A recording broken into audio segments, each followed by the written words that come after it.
This night, let it not be just one night of exuberance, let this in some way work as a turning point for you to move towards your own awakening.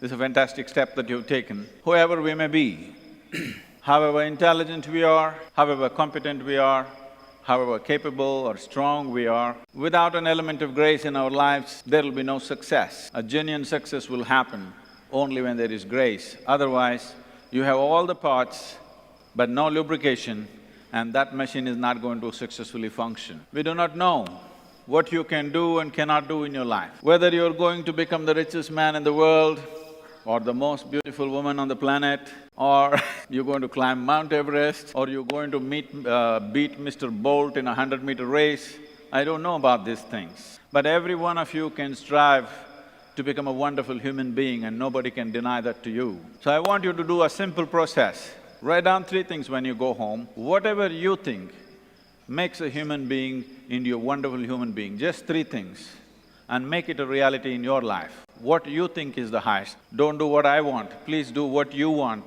In your life, if you do not do what you want, it'll become a wasted life. You don't have to do what somebody else wants. But three things that you think will make a human being into a truly wonderful human being. These three things, make it a reality. So almost anything which is there with you all the time, you tend to not know it. That's the only reason why you do not know the hand of the divine upon you, because it's always on. If it was off and on, you do not even know that your breath is on. If it goes off for a minute, for sure you know. So because it's not at all off, that's the reason why you do not know. But what is the problem if something is on all the time? What is the problem not knowing? Not knowing that you're alive, what is the problem? You'll just miss life, that's all. The joy of being in grace will be lost. Still life will be happening, but the joy of being in grace is completely lost upon you. So it is not something that's on and off. It is not something that every weekend you question whether it is on or off. It's just on. You just have to, become conscious of it so that you know the joy of being in grace. I have said this in many ways, but people, I'm sure most of you have chosen to ignore it. You are expecting grace just to fulfill your plans. Most people are only expecting grace to fulfill their plans because this is an old habit of going to the temple, church or mosque and telling God what he must do.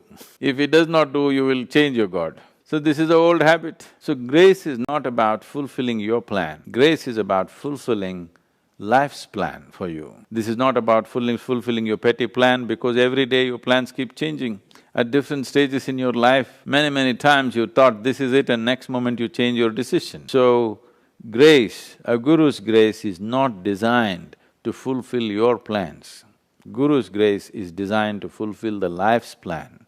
You as a piece of life, to fulfill its plan, to make life arrive at its fulfillment, not to fulfill your immediate plan. You want to go on a vacation, go, Sadhguru, why are you not helping me? This is not about that. If you really want to be in the lap of grace, what is needed from you is to walk like a devotee, not in pretension, not a pretentious devotee. You do not know how this tree actually functions.